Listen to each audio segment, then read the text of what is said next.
is the only pure thing in this world. ভারতীয় জনপ্রিয় পরিচালক এস রাজামৌলি এবার রিভিউ করলেন হলিউডের আসন্ন সিনেমা অ্যাভাটার ফায়ার অ্যান্ড অ্যাশের।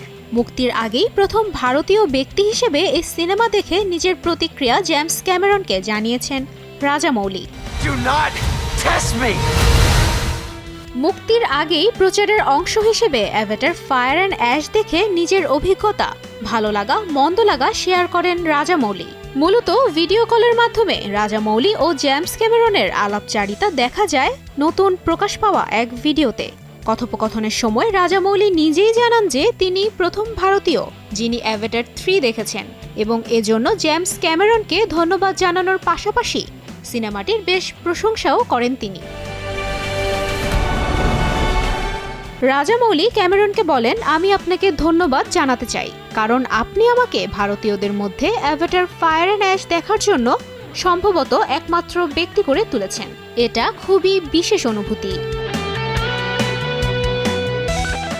এরপর তিনি সিনেমার প্রশংসা করে বলেন, ফায়ার অ্যান্ড অ্যাশ দেখার মুহূর্তটি ছিল বেশ আনন্দের। বিশেষ করে সিনেমার সব জটিল দৃশ্য এবং চরিত্রগুলি তৈরি করার জন্য আপনাকে ধন্যবাদ। থিয়েটারে উইন ট্রেডার্স, অ্যাশ পিপল এবং নতুন চরিত্রগুলি দেখার সময়ে নিজেকে বাচ্চা মনে হয়েছে।